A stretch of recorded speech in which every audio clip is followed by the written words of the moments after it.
भगवद गीता का छठा अध्याय ध्यान योग है। इस अध्याय में कृष्ण बताते हैं कि हम किस प्रकार ध्यान योग का अभ्यास कर सकते हैं। वे ध्यान की तैयारी में कर्म की भूमिका पर चर्चा करते हैं अथवा बताते हैं कि किस प्रकार भक्ति में किया गए कर्म मनुष्य के मन को शुद्ध करते हैं और उसकी आध्यात्मिक चेतना की वृद्धि में सहायता करते हैं।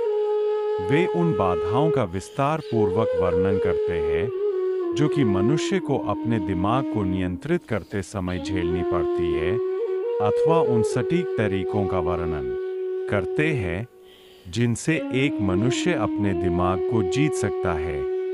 उन्होंने प्रकट किया कि हम किस प्रकार परमात्मा पर अपना ध्यान केंद्रित करके भगवान के साथ एक हो सकते हैं। भगवद गीता का 7वां अध्याय ज्ञान विज्ञान योग है। इस अध्याय में कृष्ण बताते हैं कि वह सर्वोच्च सत्य है एवं हर चीज के मुख्य कारण है।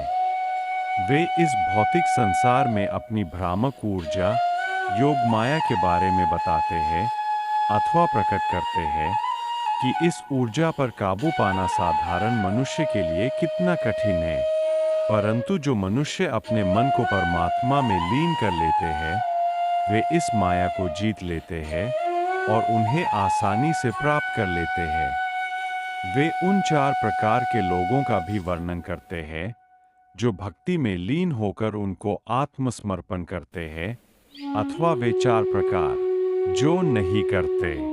कृष्ण पुष्टि करते हैं कि वे ही परम सत्य है।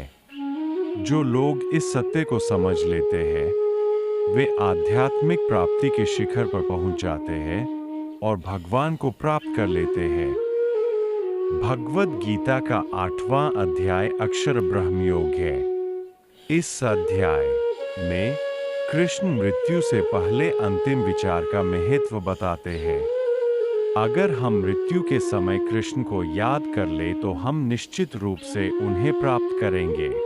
इसलिए हर समय प्रभु के बारे में जागरूकता रखना, उनके बारे में सोचना और हर समय उनके नामों का जप करना बहुत महत्वपूर्ण है।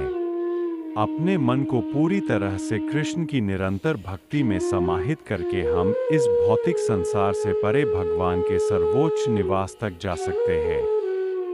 भगवद गीता का 9वां अध्याय राजविद्या राजगुह्य योग है।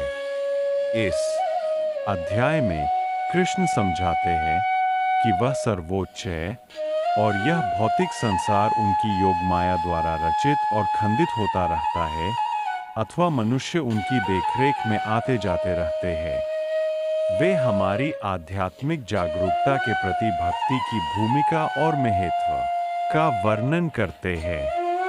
ऐसी भक्ति में मनुष्य को भगवान के लिए ही जीवित रहना चाहिए, अपना सर्वस्व भगवान को ही समर्पित करना चाहिए और सब कुछ भगवान के लिए ही करना चाहिए।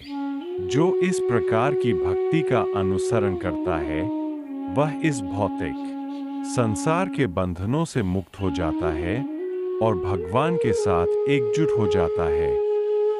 भगवद गीता का 10वां अध्याय विभूति योग है। इस अध्याय में कृष्ण स्वयं को सभी कारणों के कारण बताते हैं। अर्जुन की भक्ति को बढ़ाने के लिए वे अपने विभिन्न अवतारों और प्रतिष्ठानों का वर्णन करते हैं। अर्जुन पूरी तरह से भगवान के सर्वोच्च पद से आश्वस्त है और उन्हें सर्वोच्च व्यक्तित्व के रूप में घोषित करते हैं। वे कृष्ण से प्रार्थना करते हैं कि वे अपनी अन्य दिव्य महिमाओं के बारे में बताएं जो कि सुनने में अमृत समान है।